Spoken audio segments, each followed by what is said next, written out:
Ratings are up. Ratings are high for the NBA. Ratings are high for the NHL. And also, news just came out. Ratings are higher than it's ever been for the WNBA. Yeah. Congrats to Caitlin Clark. That's right. Nice. It's crazy how it's always the Fever, seems like. Or it's a game that the Fever game is leading into. Sure. It's crazy how that works. I mean, what are you going to do? Proof's in the pudding, kind Get a girl out of Iowa. Exactly. Who can pull up from the state next door. Yeah. And light up an entire arena, every arena. And I think the reason why I feel obligated to talk about a sport that I don't know enough about, okay, the WNBA. Sure. I don't know enough about it. I was never able to play it. Okay, I know it's a different style of basketball. I know it is a different sport. I watch the Fever games. I don't get a chance to watch many other games. What she has done for the business in Indianapolis, okay? I've gone to a couple Fever games we'll say BCC. Okay. Okay. Before Caitlin Clark, I went to a couple Fever games. Was lucky to go. Had a great team. Fever have had a great franchise, great team for a long time. Won, 2012. Yeah, won, back in the, I got here 2009. So, the Fever, good program, great fan base. Okay, we're talking, I don't know, maybe 7,000, 10,000 people at those games, in the middle of the week in Gamebridge Arena. Since she has arrived, every game that the Fever play in, that place is packed. That means local businesses are having a lot of uptick. What she has done for the Indianapolis economy in a league that I don't think has been known to be such a needle mover economically wise to the cities, it's worthy of respect. Now, granted, all last year she had to prove herself to, I'll say, the OGs of the WNBA. It's not going to be the same as it was in college. It's not going to be the same. Everybody gets talked about this whenever they're a rookie, yada, yada, yada. I think she has finally earned the respect and credibility of her peers, but the league knows. Every team she plays against knows. They're moving into bigger arenas so that they can sell more tickets. The WNBA is putting her in the primetime locations because they understand what it is. And I think for the WNBA, they need to continue to capitalize off of her, and she's the right one. She is the right one. Great moxie, great personality, full dog.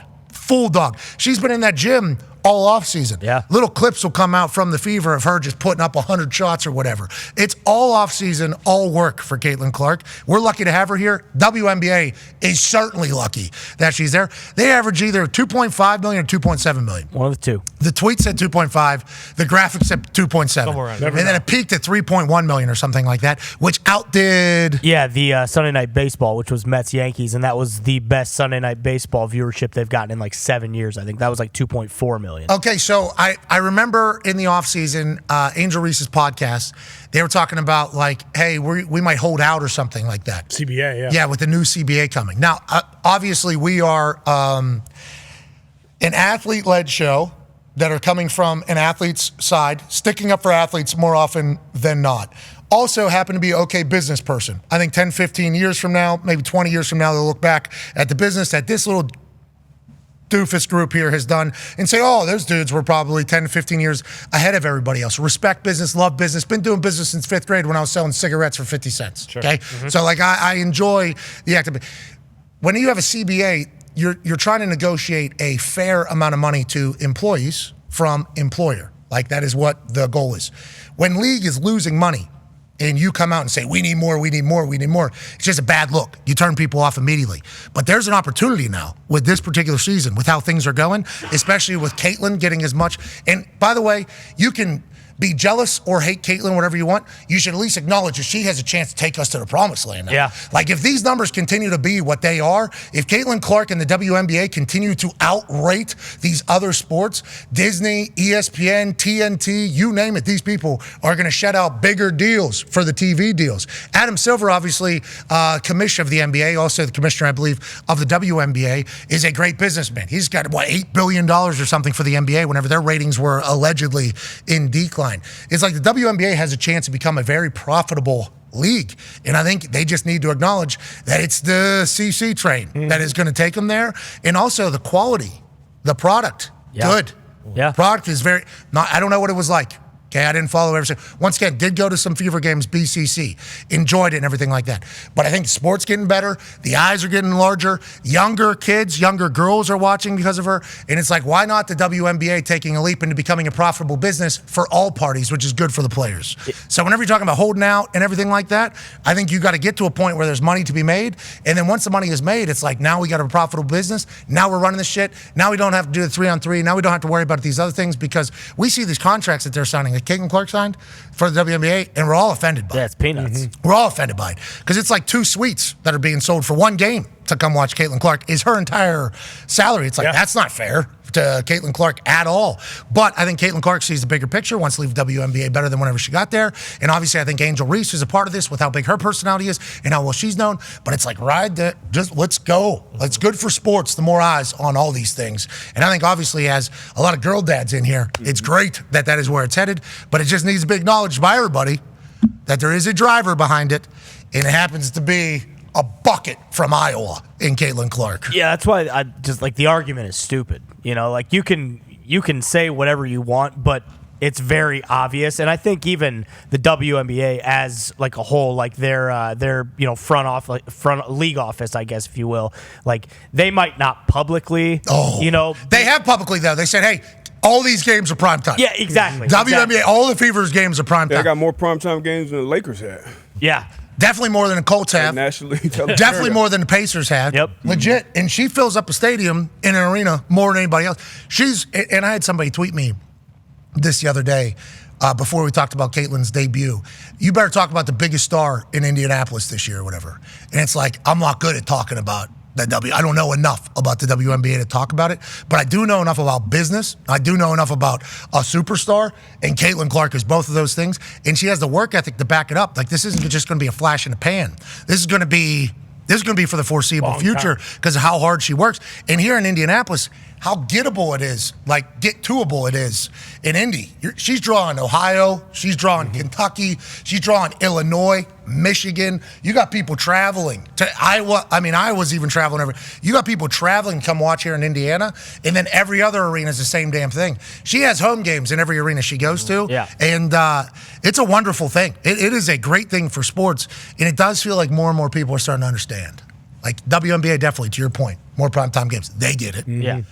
Some of the pundits might not be there yet because I think their OGs around the league don't just want to just hand over a torch to a young buck that's coming in. I understand that completely. But it's like at some point, if you were to rally around this and everybody was kind of like to promote this, it's like then your league potentially becomes, and the numbers are saying now the first weekend we're in a good spot for the WNBA. Yeah, and hopefully like all the other stuff doesn't fall on deaf ears and like everybody kind of acknowledges it too. I think it will help like the college game, building stars there as well, like a Juju Watkins, but even the discourse around the WNBA. Like there were a few guys yesterday on the internet talking about it, and it just brings more light to the game in general, I feel like, and also hammers home the point like, hey, let's focus on the basketball instead of all the other, BS that can come with sports in general, let alone just the WNBA, just every sport. So this is a sport coming into, I know the league's been around a long time. A lot of great work by a lot of people to have that league for a long time. I'm not saying that isn't the case. It takes time to get boom. But now it's like you're becoming a league, like a big time prominent draw. Young in comparison, yeah. And there's going to be some, that's a transition that everybody is going to have to deal with. Whenever you get more eyes on you, obviously you're going to get more hate. So we've learned this. LeBron. Bingo. The bigger you get, the more people that like you assume. Okay, that is kind of how it goes. But also, just natural human interaction is there's going to be more people that hate you as well. I said this the other, maybe last week, and I got the quote from Kirk Herbstreit whenever I was going through some shit in the college football world. He's like, hey, the higher you climb the mountain, the windier it's going to get. That is kind of how it goes. The more popular, the bigger you get, there's going to be more eyes. More people are going to like you. More people are going to hate you. And I think the WNBA is currently experiencing that. I think there's a lot of people that are experiencing for the first time an entire arena potentially hating them. That has happened in many massive leagues in the past. Yeah. But now the WNBA is starting to experience that. So I think there is a little transition here. Everybody kind of has to get used to it. And then once they do that, it's like, Let's roll with this thing because Caitlin's going to play for a long time. Yeah. Angel's hopefully going to be able to play for a long time. There's young superstars coming out of women's college hoops that are going to be able to carry some things. It's like they got a real shit here. They got a real opportunity here, I think. And I hope they seize it. I legitimately hope they seize it. And I'm happy that Indianapolis is in the dead center of it. Love hoops. Love hosting people. And Caitlin Clark has brought a lot to our city. And to your point, Ty, and yours, D-Butt, 41 of the 44 games are on national television. Exactly. They're on ION Network last year, and it was like the third highest rated WNBA game that they had all season. Most national TV games for a single team in WNBA history, most national TV games in franchise history. It's like, well, obviously the second one would lead to the third one there, but I like that we're just putting every single stat that we have out there. But it's a real deal. They are a draw. And whenever you have a draw, you have to understand that it's a draw, and you have to take advantage of that. And the WNBA is doing that. Shout out to them for doing good business. It'll be good for everybody. And you mentioned like the league being around for a while, and now it's approaching like a new stratosphere. And I feel like this is almost like with the Saudi leagues that are happening, like the Saudi soccer leagues and like Live, like the era that those leagues are in right now. They're kind of trying to get to where the WNBA is now, where like everybody is bought in. The league is very established, and now everyone wants to have eyes on it versus before where like maybe it wasn't as popular. The things that were going on with other sports might have been, even better. And now that they have a Caitlin Clark and Angel Reese and, Paige Asia and Kelsey and Clark, like Cameron Brink. They're superstars. They got a lot of stars around. Mm-hmm. Yeah, and that's but Caitlin is the supernova. Yeah, and that's what what these other leagues have been trying to look for. These new leagues that are forming, like they're trying to poach massive superstars because they know that what comes with superstars are ratings and eyes. And that is what is happening with Caitlin Clark. And it's happening with other people in the league as well, but never to the scale of Caitlin Clark. And if like we can say the proof's in the pudding, but there's legitimate numbers that you can compare to each other that show you the scoreboard. Everything for ratings is going down except for football, right? Mm-hmm. Pretty much, yeah. Basically. Live television ratings basically either stagnant or going down. Yeah. WNBA is having that's a massive deal. Huge uptick. Like, I assume in their front office, in the executives, which I think they share offices with the NBA, which is a little bit different than Live because they do have a brother relationship with the NBA. So there is always like deals that are being kind of encompassing all of it. But watching them kind of do their thing and have their thing, and Caitlin being at the middle of it, and Indianapolis being in the middle of it, is a beautiful thing for us.